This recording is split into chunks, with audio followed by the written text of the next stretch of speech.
It's your weekly comic book review, everything I read for last week, new comic book day. I got 6 different issues to talk about with you. And we're starting off with New Gods, dude. Issue number 11. One issue left of this New Gods series. I've been loving it, man. Ron V written with Evan Cagle on the art. It's been really excellent so far. Almost sad to see it go. But essentially what's been going on, the Justice League and the New Gods are fighting off Granny Goodness and the rest of the Furies. They're trying to save this kid, because this kid is going to be the next generation of New Gods. He's all powerful, and they don't want him to fall into the hands of the bad guys, right? Wonder Woman, Big Barda are fighting the rest of the Furies. And then in space, the kid has been kidnapped by, Maxwell Lord, I think. And he's trying to do evil things with the kid, trying to bring back Darkseid, essentially, right? And so we have Orion and we have his brother, Mr. Miracle. They're off in space trying to save the kid.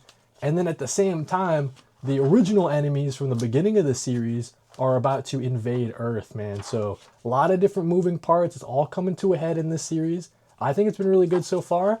Definitely recommend it. We get the biggest Barda of all time.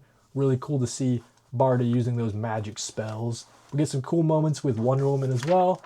This is a really great series, man. I'm loving it. Loving that Evan Cagle artwork. Wish he could have been the artist all the way throughout. Sometimes when they had a guest artist, I wasn't the biggest fan of their style. But yeah, man, the New God series, really good so far. Let's talk about Absolute Flash, issue number 8. This one's all about Barry Allen, or the Absolute Universe version of Barry Allen, before the events of Absolute Flash, issue number 1. Kind of like how Barry Allen ended up working for, what's her name? Thawne, I think is her last name. And how he kind of came into the program and started working on the suit and the kind of energy that we know Wally West kind of inherited and became the Flash, right? So I kind of like the backstory on this version of Barry Allen, the kind of things that he was getting into before he met Wally West. Maybe a little bit of a downgrade from the last couple issues. I think this series has had a really good momentum the last couple. And this one, kind of like a little side story. Maybe we'll have to see how this kind of ties into the rest of the series. Let's talk about Nightwing number 131. I'm loving this Nightwing series, man. This is the third arc, kind of, sort of. And I think it's potentially even better than the first arc. Second arc, I wasn't the biggest fan of. Dealt with like fifth dimensional imp sort of things. But I love the kind of fallout of that second arc as we get this kid who was a gang member when he was a kid living on the streets of Bloodhaven. But he's since been imbued with, Kandorian powers or Kryptonian powers. So he's kind of helping out Nightwing, trying to learn how to be a hero. Struggling a little bit, but Nightwing's trying to walk him through it.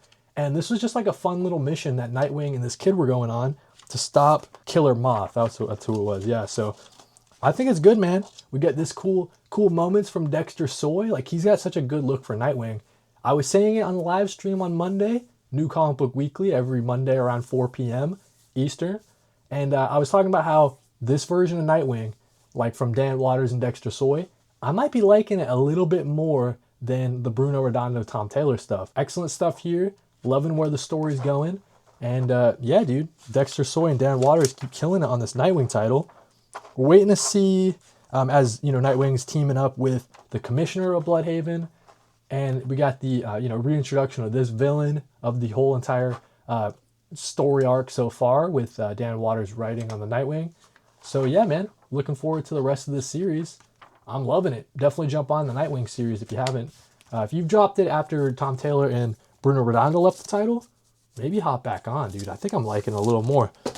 Superman Unlimited, issue number 6. This is going to be the last issue of the Superman title that I'm picking up.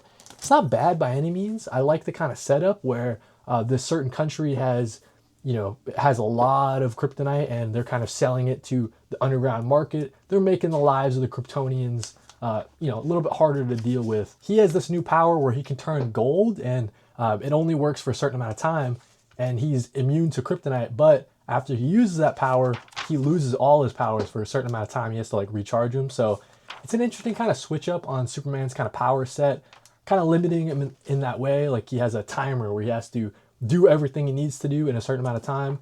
So it's pretty interesting, but overall, man, it's not like the biggest fan of this series. Not something that I need to read in physically single issues every single time it comes out. I think I'm going to switch it to reading it on DC Universe Infinite, letting my shop know to drop this one. But I'm just picking up a lot of different Superman titles, and this one is just not my favorite, right? So I think this one gets the axe. And also, you know, with the prevalence of kryptonite in the DC universe, kind of wish that it would have more of an impact on some of the other titles. In this Nightwing title, I was actually, in this issue, surprised to see that the kryptonite actually played a part. So, you know, the one of the villains or the cops or whatever has kryptonite, and they're able to affect the Kandorian kid or whatever. So I thought that was pretty interesting to see the fallout of this Superman Unlimited series touching other series in the DC universe. But other than that, man, this series is kind of like on its own. Doesn't technically have to take place in DC continuity. I don't think he's going to use the gold power in DCKO, you know what I mean? So kind of weird, kind of a weird series right now. Krypto the Last Dog Krypton, issue number 5. I think this concludes this Krypto-led series. Not the biggest fan of how this one ended. So every single issue so far has been Krypto as he's trying to find Kal-El. He's trying to find his home. He's just wandering around the U.S., getting into trouble, saving people, saving other dogs in some places, right? And each past issue has been really sad, really hitting you in the feels. And this one, it starts off with Krypto. You know, he's saving this family from like a burglar guy, right? And then after that, he hears the Kents talking, and he makes his way over to the Kent farm, and then he just reunites with Superman. So it's kind of like an interesting way to end this series. It just kind of ends, you know what I mean? Like Superman has his dog, that's kind of it, and you know, they fly off into the sun or whatever. So not the biggest fan of how this one ended. The journey to get here, I think it's worth it, right? Maybe not in single issues, but if you want to check the series out in DC Universe Infinite, it's a fun read, man. Make you cry, it'll make you cry for sure, but pretty fun read. Just not the biggest fan of the way it ended with, you know, kind of ended unceremoniously. But Shredder number 2. Big step up from Shredder number 1, issue number 1. Wasn't the biggest fan of, I think for this series, you know what it is? It's the art. I'm not like the biggest fan of how clean the art is, right? So yeah, I don't know. For me, I'm liking the characterization of Shredder. He's this sort of badass. He's working with the government to take down the rogue, you know, Foot Clan or whatever. He's trying to retake, you know, his place as the leader of the Foot Clan, because the current leader is not doing it right. So Shredder's going to get in there. He's working with the government. They have sort of similar goals for now. So Shredder's working with them. A lot of fighting in this one. I thought this was a big step up from issue number 1. So I think I'm going to continue reading the series. I'm trying to get more into the Teenage Mutant Ninja Turtle stuff, right? So reading the ongoing with the new team jumping on, I think I'm going to keep it going with the Shredder series.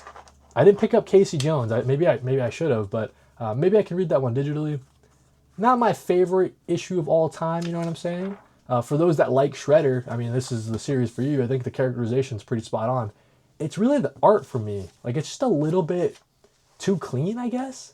I don't know. Let me know what you guys think in the comments about this Shredder series. But that's it, man. That's everything I wanted to talk about today for New Comic Book Day reviews. We got Shredder, Last Dog Krypton. We got Superman Unlimited. We got Nightwing, Absolute Flash, and The New Gods. Great week for comics, man, especially from DC. DC is just killing it, dude. So let me know what you guys thought of any of these comic book reads. Pretty good week for comics. Thank you guys for watching, and read more comics.